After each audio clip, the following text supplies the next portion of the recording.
Hi, now I have Andrew Kinsey from Allianz Insurance, who also participated in the technology panel. And I have to ask you, how did insurance get onto the agenda for technology? Well, how does that fit?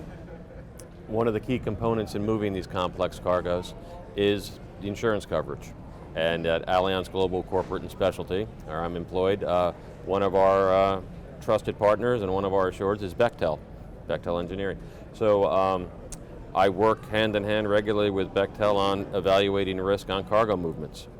And the technology and the innovation that's being found on the technology front is key, and continues to be key, and will be even more so in the safe and efficient transport of cargoes. So, would different technologies perhaps affect your risk analysis? Yes. Well, it gives us better insight, and we can evaluate problems that might arise sooner. And that's the key. If you can evaluate it sooner and see what those hurdles are, you can work to avoid them early in the supply process so it doesn't hold up critical shipments in the supply chain.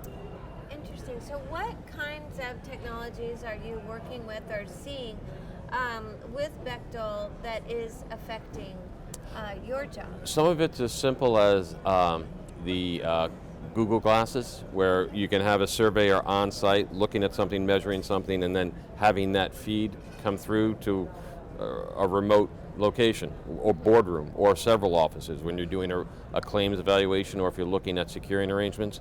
And then it gets to that to the far end of the spectrum with the HoloLens, where it's an augmented reality, and you're looking at literally things that have not been built yet. So it's a very broad spectrum. Wow. Now, if a company utilizes these types of technologies, does that affect, say, an insurance policy? Well, how does that work? One of the keys that we look for is loss control. We try to prevent the losses. So even if a loss occurs and a claim is paid, the assured is still impacted. There's a deductible, there's disruptions in the supply chain. So if we can make a safer and more efficient cargo movement, it pays dividends. Really? Yes. All right. So you talked about the Google Glass, HoloLens. What else is going on? All drones. As you see in some of the pictures around us here, when you're lifting large, heavy, complex items, you have a lot of blind spots. Sometimes it's off the side of a ship onto a barge. You don't want to have people under a load, and you can't always see that outboard side of the barge. So with a drone, you can actually have a drone up and get a view of that outboard side of the barge, even when you're at the ship's rail. Oh, that's fascinating. You could have it right there, ship's rail, and you could be sending the feedback wherever you need to. Yes. That's fantastic. So tell me this, looking ahead, say 10 years, how do you think things are going to change? What do you think is going to be the biggest disruptor? Right now we're seeing technology impact so many lines of marine transport, and cargo being one, but also in vessel operations. We have autonomous vessels being planned, and the first one will start operating next year in a controlled environment in Norway, where it'll be approximately a 36-mile run, but that's starting. So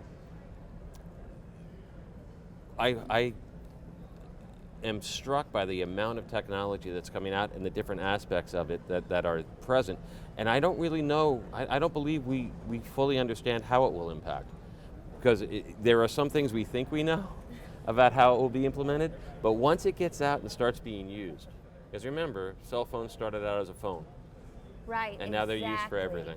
That's exactly right. So one of the keys to this is to get the technology out there and let the young minds come in that have grown up in a technology age, and then find out how they can effectively implement it, and could completely change the playing field. Wow, that's amazing. Well, thank you so much for sharing your thoughts with us. My pleasure.